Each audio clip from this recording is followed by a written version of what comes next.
전서와 후서를 계속 연속으로 설교를 했습니다. 그러다가 연말연시를 맞이해서 다른 설교를 하기 시작했습니다. 이번 주부터 특별한 일이 아니면 베드로 후서를 계속적으로 설교하게 될 것입니다. 베드로 후서는 신앙의 박해로 고향과 고국을 떠나 소아시아 지방으로 흩어진 성도들을 위로하면서 이단의 위험성을 경계하라고 강조한 그런 성경입니다. 1장은 이단과 거짓 선생을 물리치기 위해서 무엇보다 분별력 있는 성숙한 신앙을 요청하면서 하나님의 말씀을 떠나지 말 것을 당부합니다. 그리고 2장에는 이단과 거짓 선생들의 말과 행동이 불의한 것을 밝히면서 심각하게 책망하는 내용입니다. 초대교회에서는 각종 이단의 추혈과 거짓 선생들의 가르침이 교회를 심각하게 만들었던 것입니다. 실로 이단과 거짓 선생들은 광명한 천사처럼 가머니설로 사람들의 이목을 끌어도 언제나 성도의 영혼을 노략질하고 교회를 분란시키며 파멸로 끄는 것입니다. 더군다나 지금은 신천지 이단들이 가만히 교회에 들어와서 착하고 신실한 교회의 영혼을 미혹해서 망하게 하는 일이 심각합니다. 이럴 때 우리는 하나님의 말씀과 영분별의 은사로 이들에게 속는 일이 없어야 됩니다. 결국 이단은 속이는 것입니다. 거짓된 교리와 그럴듯한 사상으로 성도를 속여서 결국 지옥으로 끌고 가는 사탄의 도구입니다. 그래서 우리는 분별의 은사를 받아야 될 것과 모든 예배와 말씀은 본교회를 통해서 해야 되는 것입니다. 오늘 여러분들은 누구에게 속임을 당해본 적이 있습니까? 저는 고등학교 시절에 남산에서 세칭 야바군에게 크게 당한 적이 있습니다. 화투 4장을 갖고 이리저리 흔들어 놓은 다음에 그림이 그려진 화투에다 돈을 딱 걸면 거는 것만큼 돈을 따는 것입니다. 처음에는 호기심으로 하다가 돈을 잃자 본전 생각이 나는 것입니다. 내 생각에는 분명히 이것인데 막상 화투를 뒤집어 보면 그것이 아닙니다. 이 야바이꾼은 몇 번 손을 왔다 갔다 하면서 내 눈과 생각을 혼란스럽게 하면서 바꿔치기 하는 겁니다. 한번 돈을 잃으니까 본전이 아까워서 자꾸만 하게 됩니다. 눈을 부릅뜨고 보면 분명히 이것인데 뒤집어 보면 그것이 아닙니다. 이 야바이꾼은 손을 몇 번 왔다 갔다 하면서 결국 내 눈과 판단을 흐리게 한 것입니다. 이단이 바로 그런 것입니다. 나는 이것도 모르고 계속 돈을 걸다가 결국 다 잃어버리고 말았어요. 그리고 집에 올 때 교통비도 없어서 남산에서 신촌까지 걸어온 적이 있습니다. 여러분은 누구에게 사기당한 적이 없습니까? 물론 우리는 사기치면 절대 안 됩니다만 선한 마음으로 사는데 갑자기 요새 보이스피싱이 사기 전화를 받습니다. 그런 전화는 여러분들 없습니까? 몇 년 전에 저에게도 보이스피싱이 있었습니다. 오늘은 조선 쪽의 말투로 지금 내 아들이 크게 교통사고를 당해서 응급실에 있는데 위독하다고 하는 겁니다. 그래서 빨리 돈을 보내줘야 수술을 받을 수 있다는 거죠. 그러지 않으면 아들이 죽는다고 하는 것입니다. 그런데 여러분이 보시기에 제가 누굽니까? 먼저 아들의 이름을 물어보고 아들이 언제 그런 일 어떻게 당했느냐고 하니까 엉뚱한 것을 말합니다. 그래서 당신 사기치지 말고 똑바로 살아. 그리고 지옥에 가기 전에 회개하고 바르게 살아. 그러면서 전화를 끊었습니다. 필리핀 권영수 선교사님과 저하고 제 아내가 이 교회 근처에 식당에 갈 때입니다. 어딘가 다급한 전화가 걸려왔습니다. 선교사님이 아는 여전도사입니다. 지금 자기 아들이 필리핀 바기오에서 어학연수를 하는 중에 간도에게 납치됐다고 합니다. 그러면서 400만 원을 급히 보내라고 하는 거죠. 이 말을 듣고 선교사님은 깜짝 놀랐습니다. 저는 선교사를 보면서 사기야, 사기, 거짓말이야, 그냥 끊으라 그래 말하는데 이 전도사님이 너무 다급하게 얘기하니까 선교사님이 자기가 아는 어학원이니까 지금 알아보겠다고 하면서 돈을 보내지 말라고 강력하게 말합니다. 그리고 필리핀으로 급히 전화해보니까 납치됐다는 아들이 멀쩡하게 있는 것입니다. 그래서 전도사님에게 보이스피싱이니까 속지 말라고 전화를 했는데 그때부터는 받지를 않습니다. 사기꾼이 절대로 다른 전화 받지 말라, 그리고 당신은 전화하지 말라고 협박을 하는 것입니다. 만일 당신이 전화하거나 전화 받으면 당신 아들은 죽을 것이라고 겁을 준 것입니다. 그래서 선교사님이 수없이 전화를 해도 받지를 않습니다. 결국 은행에 400만 원을 송금한 후에 선교사님에게 주고하는 목소리로 말합니다. 선교사님은, 전도사님, 지금 당신의 아들은 파교에서 잘 있습니다. 방금 나하고 통화를 했습니다. 사기꾼에게 속은 겁니다. 왜 내 전화 안 받습니까? 절대 돈 보내지 마세요. 그러니까 이미 돈을 보냈다고 합니다. 눈 뜨고 사기를 당한 것입니다. 여러분, 이렇게 사기꾼들은 세계 어디에나 있습니다. 지금 로마와 파리는 세계에서 가장 많은 쓰리꾼이 있다고 합니다. 그리고 뉴욕은 세계에서 가장 많은 노숙자와 거지가 있다고 하죠. 그런데 우리나라 어떻습니까? 세계에서 가장 많은 사기꾼이 우리나라에 있다는 통계가 있습니다. 그런데 이런 사기는 일상생활에만 있는 것이 아닙니다. 교회와 신앙생활에도 있습니다. 우리 신앙의 사기는 이단과 적그리스도가 아닙니다. 오늘 여기 1절부터 10절까지를 보면 이단과 거짓 선생의 출현과 그들의 필연적인 멸망에 대해서 설명한 사도 베드로는 이제 부패하고 타락한 거짓 선생들과 이단의 실상을 고백하고 있습니다. 사실 어느 시대나 끊임없이 나타난 이단, 그리고 사탄의 속임과 거짓 선생의 가르침을 분별하는 것은 쉬운 것은 아닙니다. 이제 사도 베드로는 이단 사상을 가르치는 거짓 선생의 죄악상을 고발하므로 우리가 어떤 자를 어떻게 경계해야 될 것인가를 말하고 있습니다. 여러분, 이단 사상을 가진 자, 그리고 거짓 선생의 죄악이 뭡니까? 육체를 따라 더러운 정욕을 행하는 것입니다. 영혼의 타락은 필연적으로 육체의 타락을 갖고 오게 되는 겁니다. 내 영혼이 청결하고 내 영혼이 맑은데 어떻게 육체의 타락을 즐길 수가 있겠습니까? 그리고 모든 인생을 주관하는 하나님을 멸시하는 교만이 이들에게 있습니다. 모든 인간은 마땅히 사모하고 영광 돌릴 하나님에 대해서 무지하거나 무관심하면 안 됩니다. 영적 무지는 결국 세상과 세상의 사람을 사랑하고 섬기고 의지하게 되는 것입니다. 그뿐이 아닙니다. 사탄과 거짓 교리와 이단은 선을 행하지 않고 자기의 이익만을 추구합니다. 우리 인간이 참선을 행하는 것은 뭡니까? 의와 진리이신 예수님과 생명적 관계를 가질 때 비로소 가능한 것입니다.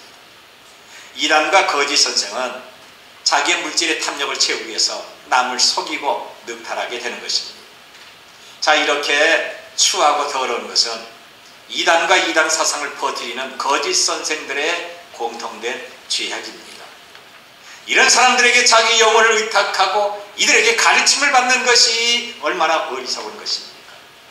그래서 사도 베드로는 이들의 죄악상을 고발하면서 이들의 가르침에 절대로 속지 말라고 당부하고 있는 겁니다. 그러면서 베드로는 바로 그럼에도 이런 이단에 속아 넘어가는 교우들이 있음을 가슴 아파하고 있는 것입니다. 그래서 베드로서를 기록하면서 다른 것은 혹시 잊을지라도 이것만은 절대로 잊으면 안 된다고 하는 것을 오늘 본문에서 강조하고 있습니다. 여러분, 그것은 과연 어떤 것일까요? 먼저는 모든 인간은 언젠가 다 죽는다고 하는 것입니다. 그렇습니다. 우리 가운데 영생을 갖는 사람은 아무도 없습니다. 천국 가야 가능한 것입니다. 히브리서 9장 27절을 보면 한 번 죽는 것은 사람에게 정하신 것이라고 했습니다. 모든 인간은 언젠가 죽습니다. 저도 죽고 여러분도 죽는 것입니다. 그날이 언제인지 우리가 알지 못하지만 죽음은 누구에게나 동일하게 찾아오고 있는 것입니다. 그런데 우리는 죽지만 하나님의 말씀은 영원토록 살아있습니다. 여기 12절 보니까 내가 이 장막이 있을 동안에 너희를 일깨워 생각나게 함이 옳은 줄로 여기노니 그랬습니다. 여기 장막이란 우리의 육신을 말합니다. 그러니까 내가 이 장막이 있을 동안, 이 말은 내가 아직 살아있을 동안이라고 하는 말이죠. 그러면서 15절에서 베드로는 이렇게 말합니다. 내가 힘써 너희로 하여금 내가 떠난 후라도 어느 때나 이런 것들을 생각나게 하려 하노라. 여러분, 베드로가 언제 어디로 떠나는 것입니까? 잠시 헤어지는 것이 아니라 죽는다는 것입니다. 자기는 죽어도 자기가 기록한 하나님의 말씀은 변하지 않고 죽지도 않고 영원하다고 하는 거죠. 그렇습니다. 오늘 우리는 일시적인 것이 아니라 영원하신 하나님의 말씀을 보고 듣고 믿고 살아야 될 것입니다. 그러면 왜 사도 베드로가 이런 말을 합니까? 이 당시에 많은 사람들이 거짓을 말했습니다. 거짓으로 성경을 가르쳤고 이단과 거짓 교리를 만들어 선량한 교를 미혹해서 넘어지게 만들었습니다. 마치 신천지 이단 같은 사탄의 세력이 교회에 가만히 들어와서 교우들을 미혹하는 것과 마찬가지입니다. 오늘 우리가 이들에게 조금이라도 호기심이나 관심을 가지면 얼마든지 이들의 거짓된 사상과 가르침에 넘어가게 되는 겁니다. 그래서 베드로는 이들의 거짓된 가르침과 유혹에 속지 말고 우리가 믿는 진리의 신앙을 굳게 하라고 지금 당부하고 있습니다. 그런데 베드로가 이렇게 저들과 같이 믿음으로 살기를 원하고 이들과 더불어 말씀을 나누고 은혜 받기를 원해도 언제까지나 지켜줄 수가 없습니다. 왜냐하면 이제 얼마 있으면 자기가 죽기 때문에 그런 것입니다. 사람은 나름대로 수명이 있습니다.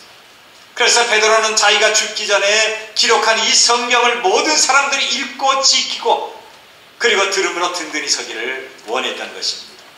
다시 말하면 자기는 죽어 세상을 떠나도 영원하신 하나님의 말씀을 굳게 잡고 신앙하기를 그렇게 원했던 것입니다. 그래서 여기 12절이나 13절, 15절 보면 생각하리 한다는 말이 3번씩이나 나옵니다. 생각한다, 생각한다. 여러분, 우리는 이 말에서 사도 바울의 간절한 그 심정을 알 수가 있지 않습니까? 얼마나 필요하면 계속해서 생각한다는 말을 3번씩이나 강조하고 있습니까?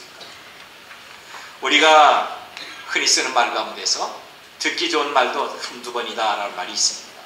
아무리 듣기 좋은 말이라도 자꾸만 반복하면 짜증이 난다는 거죠. 듣기 싫은 것입니다. 학생들이나 젊은이들에게 부모가 자녀들에게 계속 반복적으로 말하면 잔소리하는 치매의 노인으로 취급을 하는 것입니다. 그런데 지금 교회에서 가장 많이 반복적으로 말하는 사람이 누굽니까? 바로 목사라고 하는 것입니다. 교회에서 목사에게 이런 일이 가장 많습니다. 그 성경 한 권을 갖고 평생을 가르치며 설교하고 있지 않습니까? 교우들은 어떻게 생각하나요? 나도 그런 것 알지. 우리 목사님 가르치고 설교하는 거 나 몇 번 들어서 다 알아. 우리 목사님 맨날 저런 소리만 한다. 저 설교는 지난달에 했는데 저 설교는 작년에 한 것 같은데 우리 목사님 미천 다 떨어졌나 봐. 그러면서 반복적인 설교를 싫어하는 것입니다. 그런데 여러분, 예수님의 설교는 반복이었습니다. 예수님의 설교는 다른 것이 아닙니다. 천국이라는 하나의 목표를 가지고 계속적으로 강조했던 것입니다. 사도행전에 나오는 사도 바울의 간증과 설교도 내용은 동일합니다. 그래서 교회 교육과 신앙은 반복이 매우 중요하다고 하는 거죠. 여러분의 기도 솔직히 반복적이지 않습니까? 까놓고 얘기하면 10년 전의 기도가 지금의 기도 아닙니까? 나는 기도 다 들어보면 우리 장로님들은 좀 아니지만 또 대표 기도하는 사람은 아니지만 가만히 보면 저 기도 작년에 똑같은데 또 한다. 앵무새 기도, 녹음기 기도. 기도할 때마다 내용이 같은 거예요. 목사님 저도 마찬가지입니다. 그런데 기도와 말씀은 이루어질 때까지 반복이 중요하다고 하는 것입니다. 제가 이게 온 지 30년이 넘었는데 새로운 설교를 했습니까? 아닙니다. 남이 듣지 못한 어떤 새로운 말을 하고 새로운 예화를 들으면서 새로운 가르침과 새로운 설교를 했습니까? 절대 그렇지 않습니다. 하나밖에 없어요. 예수님을 믿읍시다. 하나님께 영광 돌립시다. 기도하고 전도하고 감사합시다. 힘들고 어려워도 계속 헌신합시다. 어려워도 억울해도 분해도 참고 인내합시다. 우리가 먼저 변합시다. 뭐 이런 것들이 거의 전부지 않습니까? 여러분, 제가 설교하는 것은 다 반복입니다. 그런데 여러분은 반복적인 설교를 들으면서도 여전히 변하지 않는 것이 문제라고 하는 것입니다. 필리포서 3장 1절을 보니까 나의 형제들아 주 안에서 기뻐하라. 너희에게 같은 말 쓰는 것이 내게는 수고로움이었고 너희에게는 안전하니라 그랬습니다. 사도 바울은 너희에게 같은 말을 쓰는 것이 나는 신경도 덜 쓰고 너희들에게는 안전하다고 말씀했던 것이죠. 같은 말을 하는 겁니다. 바울 사도나 예수님이나 다른 사도들도 같은 내용의 설교를 반복적으로 하거나 아니면 편지를 쓸 때 내용이 매우 유사한 것입니다. 여러분들 학교 다닐 때 영어 단어 어떻게 암송했습니까? 저 암송 무지하게 했는데요, 무지하게 한 것만큼 무지하게 잊어버렸습니다. 머리가 나빠서. 여러분 학교 다닐 때 어떻게 영어 단어 암송을 했습니까? 저는 연필을 또는 볼펜을 가지고 노트에다 수십 번 쓰고 그 단어가 내 머리에 들어올 때까지 쓰고 외우고 쓰고 외우고 노트가 찢어지거나 아니면 까맣게 될 때까지 쓰면서 암송을 했습니다. 그리고 버스를 탈 때 이 오른손으로 손가락 하나를 가지고 이 단어를 계속 쓰면서 암송하면서 그리고 다녔습니다. 그런데 여전히 더 많이 잊어버렸습니다. 사도 베드로는 이제 자기가 죽을 날이 얼마 남지 않은 것을 알았습니다. 내가 죽고 떠나도 겨우들은 이단과 거짓 선자로부터 자기를 바르게 지키면서 하나님의 말씀을 마음속에 두면서 신앙생활하기를 원했던 것입니다. 이단과 거짓 가르침에 미혹되지 않도록 하나님의 말씀을 그렇게도 많이 강조하고 있는 것입니다. 이단과 기독교의 차이가 어떤 것인지 아닙니까? 많은 것이 있지만 가장 큰 것은 이단은 교리를 퍼뜨린 교주와 그의 가르침을 절대적으로 여깁니다. 마치 하나님처럼 섬기고 있는 겁니다. 그래서 열심히 교주를 따라다니고 누가 뭐래도 교주의 가르침만 배우고 있는 거죠. 교회에서 뭐라고 해도 듣지 않습니다. 가정을 버리고 가족들과 직장을 떠나면서까지 교주와 그리고 교주의 가르침을 따라다닙니다. 그러다가 교주가 죽거나 그의 어떤 불법한 일이 일어나면 낙심하고 사방으로 흩어지게 됩니다. 과거 신앙전에 전도관 박태선이 그랬고 기독교 침례의 간판을 걸고 있는 권신찬 그리고 그의 제자였던 세월호 사건을 일으켰던 구원파 이병헌이 바로 그랬습니다. 그리고 지금 신천 이단이 성도를 유혹하면서 교회를 혼란시키고 있습니다. 여러분 오늘 우리들 가운데 신천지에서 가만히 들어온 사람이 있다고 한다면 기회가 지나가기 전에 속히 회개하고 바르게 예수님을 믿어야 됩니다. 괜히 고집 피우다가 지옥에서 영원히 이를 갈며 탄식하거나 자녀들에게 저주와 고통을 남기지는 마십시오. 예수님께서 십자가에서 죽으시고 부활하셨습니다. 승천하시고 성령께서 임하셔서 이 땅에 그리스도의 교회가 세워졌습니다. 기독교 2000년 역사에 아주 엄청나게 경건하고 위대한 사람들이 수없이 등장했습니다. 그런데 기독교의 교회는 이들의 경건과 업적으로 지금까지 존재하는 것은 아닙니다. 이 교회는 살아계신 하나님의 말씀이 있었기 때문에 환난과 박해 가운데도 지금까지 있는 것입니다. 주의 말씀이 내 삶을 지배하고 다스리기 때문에 그 말씀이 다른 사람을 구원시키기도 하고 예수님과 교회를 위해서 헌신하며 믿는 자의 심령에 뜨겁게 성령께서 역사하고 있는 것입니다. 여러분은 하나님의 말씀을 늘 생각하고 계십니까? 여러분의 마음에 살아계신 하나님의 말씀이 있습니까? 다른 것은 없어도 주의 말씀은 늘 우리와 함께 있어야 되는 것입니다. 그리고 두 번째, 인간의 모든 지식과 경험은 제한적이고 일시적입니다. 내가 배웠던 것, 내가 경험했던 것, 알았던 것, 이걸 영원하지 않습니다. 이렇게 인간의 지식과 경험이 제한적이고 일시적이기 때문에 쉽게 변질되고 사라지게 되는 것입니다. 자꾸만 새롭게 됩니다. 지난주에 뉴스에 보면 뭡니까? 그동안에 달걀은 콜레스테롤가 너무 많아서 노란자 먹으면 안 된다고 그랬잖아요.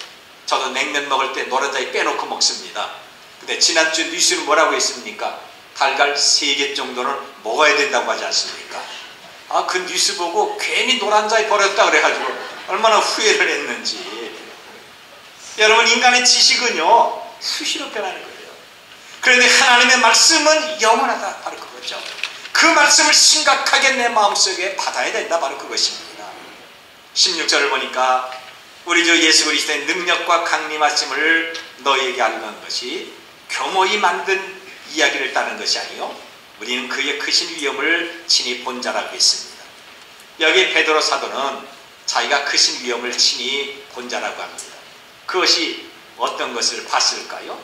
17절 보니까 지극히 큰 영광 중에 이러한 소리가 그에게 나기를 이는 내 사랑하는 아들이요 내 기뻐하는 자라 하실 때 그가 아버지 하나님 아버지께 존귀와 영광을 받으셨느니라 그랬습니다.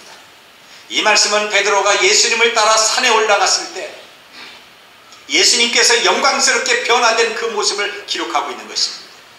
예수님이 영광스럽게 변화된 그 모습을 본 사람은 그때 베드로와 야고보와 요한 세 사람입니다.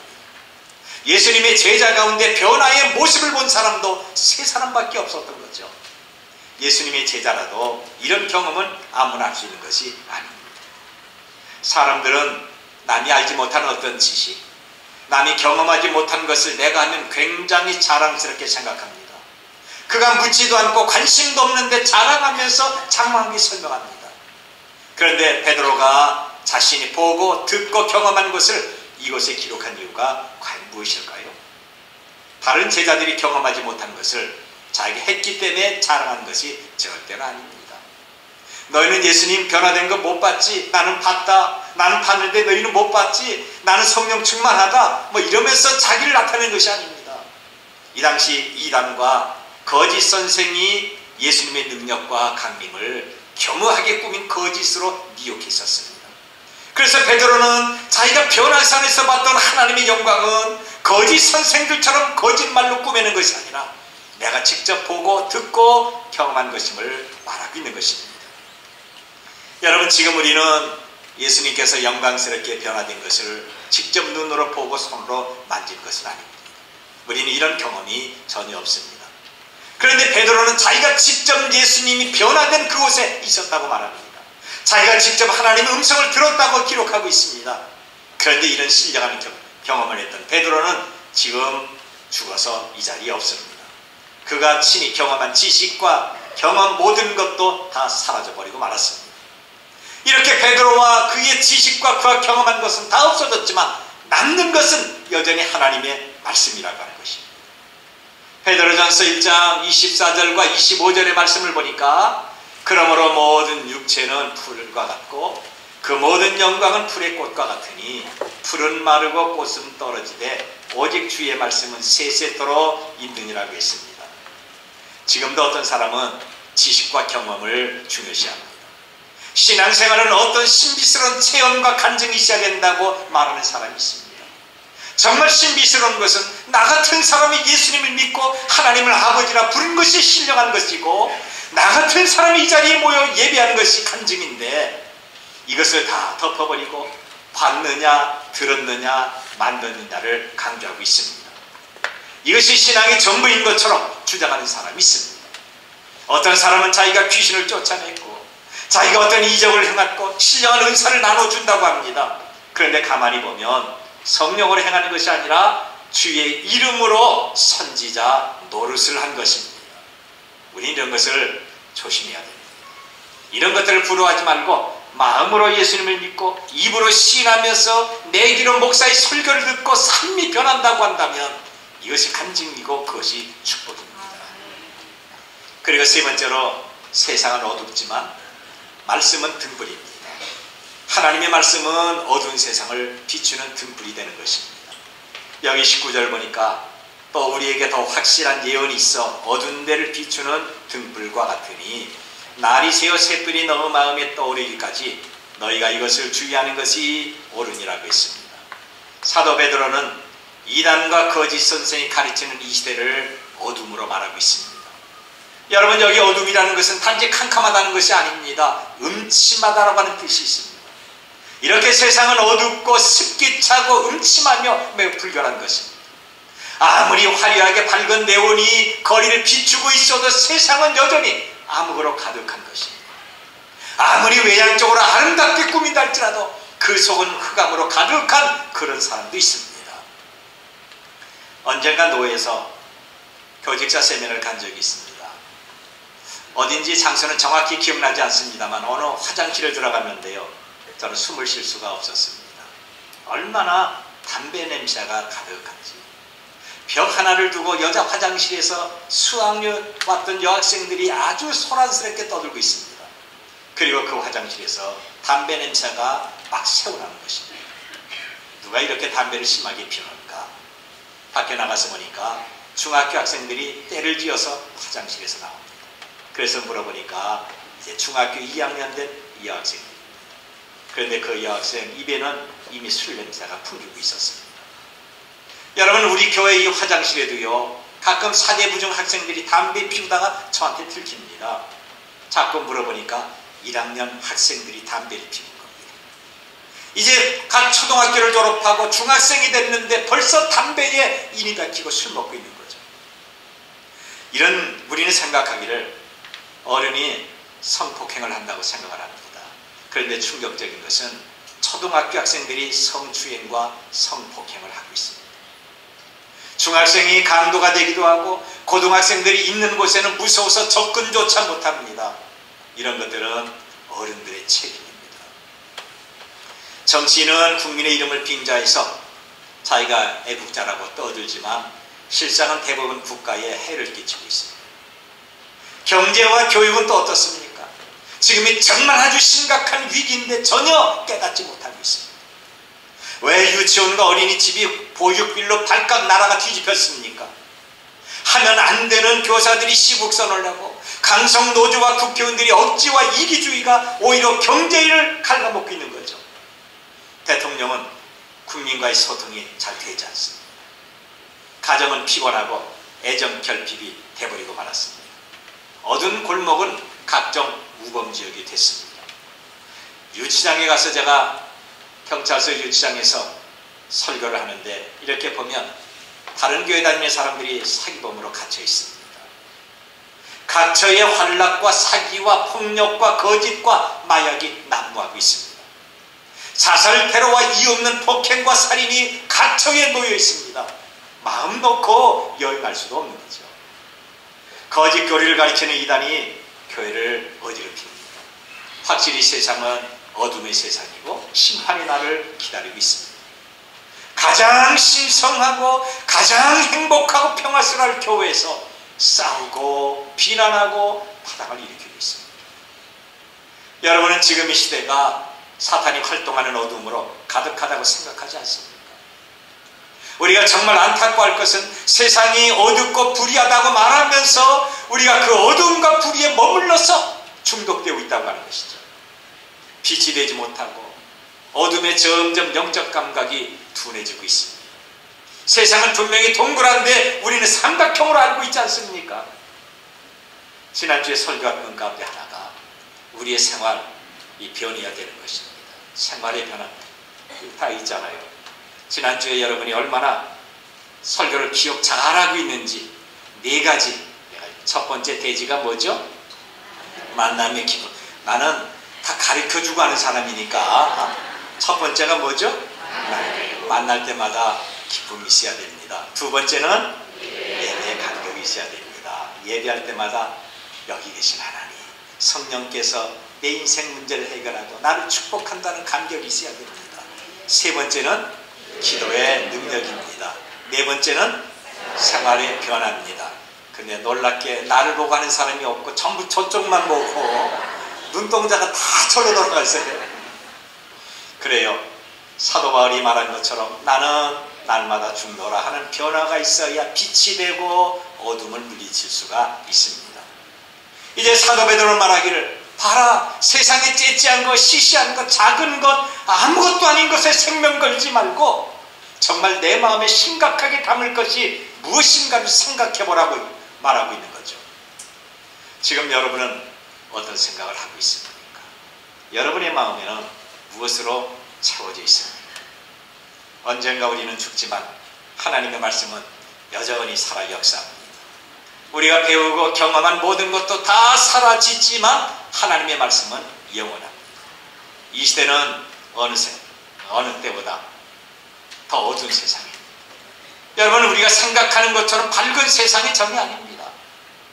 확실히 사탄과 각종 이단이 그 어느 때보다 더 많이 활동하는 어둠의 시대에 우리가 살고 있는 것입니다.